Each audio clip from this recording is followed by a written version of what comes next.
Hello दोस्तों, welcome back to my YouTube channel the chemistry hub. दोस्तों, मैं लेकर आया हूं आपके लिए सेमेस्टर 1 बायो इनऑर्गेनिक केमिस्ट्री के इम्पोर्टेंट हैंडमेड नोट्स। आज हमारा टॉपिक है डीएनए पॉलीमराइजेशन। आइए हम देखते हैं डीएनए पॉलीमराइजेशन क्या है। DNA polymerisation are a group of enzymes. ये एंजाइम्स होते हैं, दैट मीन्स बायो कैटलिस्ट होते हैं, जो हमारे डीएनए के रेप्लिकेशन जब होती है हमारी बॉडी में उसमें काम आते हैं, और इसी प्रोसेस को डीएनए पॉलीमराइजेशन कहा जाता है। अब हम लोग यहाँ जानते हैं कि डीएनए होता क्या है। तो हम जैसा कि हम जानते हैं कि DNA stands for deoxyribose nucleic acid.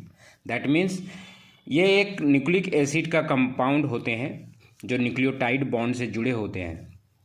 It is present in the chromosomes, हमारे ये क्रोमोजोम्स में होता है, which is found in the nucleus of living cells. It is responsible for the heredity. DNA जो होता है वो हमारे हेरिडिटी में बहुत ही उपयोगी होता है, यानी उसका जिम्मे heredity means transfer of traits, और उसमें जो मदद करता है वो हमारा डीएनए करता है। जैसा कि हम जानते हैं कि हमारे माता पिता का गुण हमारे अंदर है, तो कहाँ कैसे हो रहा है, वो डीएनए के कारण हो रहा है। चलिए आइए देखते हैं कि डीएनए में क्या क्या होता है। तो यहाँ लिख बता रहा है कि the complete hydrolysis of DNA process produces first a pentose sugar, second phosphoric acid, and third 4 nitrogen containing heterocyclic basis. ठीक है, यहाँ हम लोग देखेंगे कि हमारे जो डीएनए में ये 3 मटेरियल होते हैं, इसी से हमारा डीएनए तैयार होता है। यहाँ पे पेंटोस शुगर का स्ट्रक्चर है जिसे कहा गया बीटा D2 डीऑक्सीराइबोज। स्ट्रक्चर अच्छे से याद कर लीजिए, बीटा D2 डीऑक्सीराइबोज। ठीक है, ये पेंटोस शुगर है हमारा।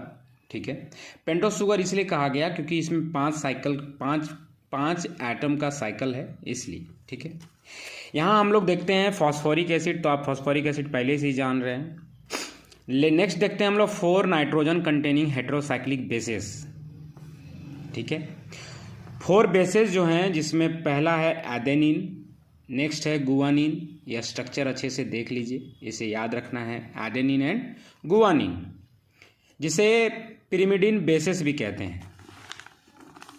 नेक्स्ट हमारा जो बेस है वो 2 और बेसिस जो हैं, जिसमें आपका एक साइटोसिन है और एक है थायामीन।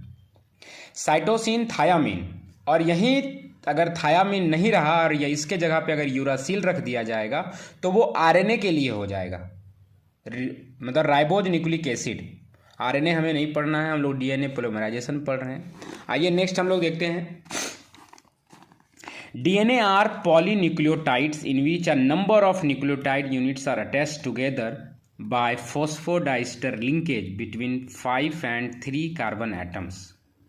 ठीक है, डीएनए जो होता है वो पॉलीन्यूक्लियोटाइड से बना होता है, जिसमें नंबर ऑफ न्यूक्लियोटाइड यूनिट होते हैं, और वो लिंकेज उसका किसका लिंकेज होता है उसके दोनों के बीच, तो फॉस्फोडाइस्टर लिंकेज। कहने का मतलब हुआ पेंटेज शुगर और जितने भी 4 बेसेस हैं वो एक दूसरे से जुड़े होते हैं, वो न्यूक्लियोटाइड बॉन्ड से जुड़े होते हैं, जिसको फॉस्फोडाइस्टर लिंकेज भी कह सकते हैं। ठीक है, हमने वो बॉन्ड नहीं दिखाया है क्योंकि शॉर्ट हैंडमेड नोट्स है, तो स्ट्रक्चर जानने की अभी ज़रूरत नहीं है। नेक्स्ट हम देखते हैं कि first of all J Watson and F Crick suggested the DNA structure. कहने का मतलब हुआ कि डीएनए का पहला जो स्ट्रक्चर था वो जेम्स वॉटसन और एफ क्रिक ने बताया था, और उसने कहा था DNA has double helical structure. 2 strands of DNA are held together by hydrogen bond between a pair of bases। कहने का मतलब हुआ कि डबल स्ट्रैंड हेलिकल स्ट्रक्चर होता है जिसमें जो हाइड्रोजन बॉन्ड की मदद से वो जुड़े होते हैं, और जिसमें पेयर ऑफ बेसेस होते हैं। यहाँ पे स्ट्रक्चर कुछ बना हुआ है जो हम लोग अभी देखेंगे, फिलहाल आगे पढ़ते हैं। Adenine forms hydrogen bond with thiamine.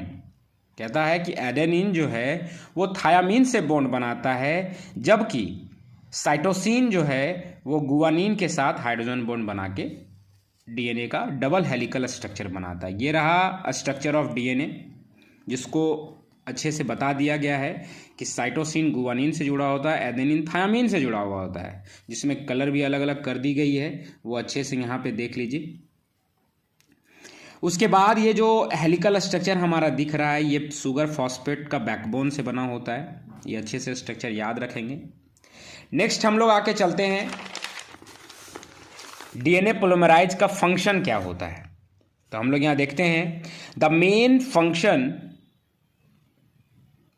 Of DNA polymerase is to synthesize DNA by the process of replication.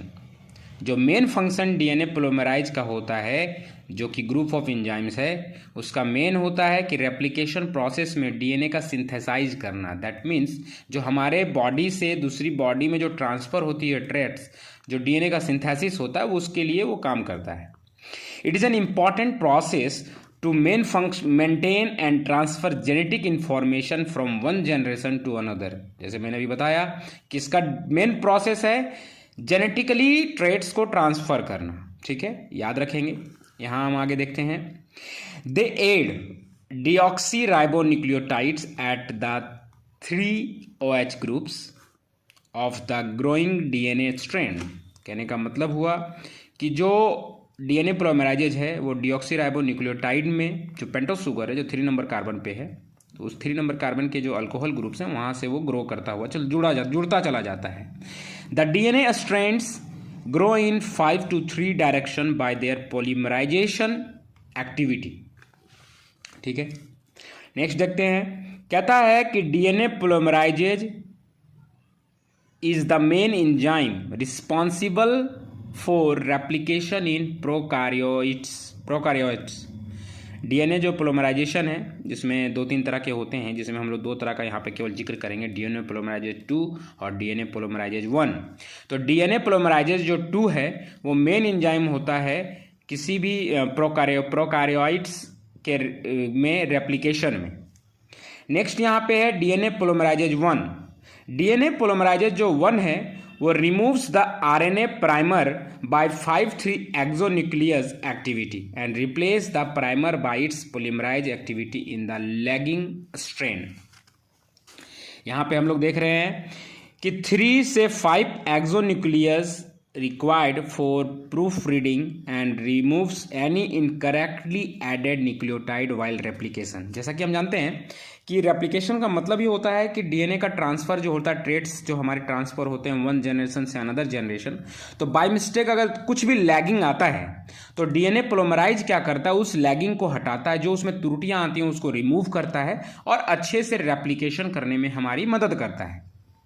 तो ये हमारा शॉर्टमेड हैंडमेड नोट्स है डीएनए पोलीमराइजेशन का। अगर आप और लंबा करना चाहते हैं तो आप इसमें डीएनए में जो pentose sugar, phosphate, phosphoric acid और नाइट्रोजनस बेसेस जो हैं कैसे फॉस्फोडाइस्टर लिंकेज के थ्रू अटैच होते हैं, वो आप लोग बुक की मदद से स्ट्रक्चर बना सकते हैं। फिलहाल के लिए ये शॉर्ट हैंडमेड नोट्स अगर आपको अच्छा लगे तो हमारे चैनल को ज़रूर लाइक, सब्सक्राइब और शेयर करें। धन्यवाद।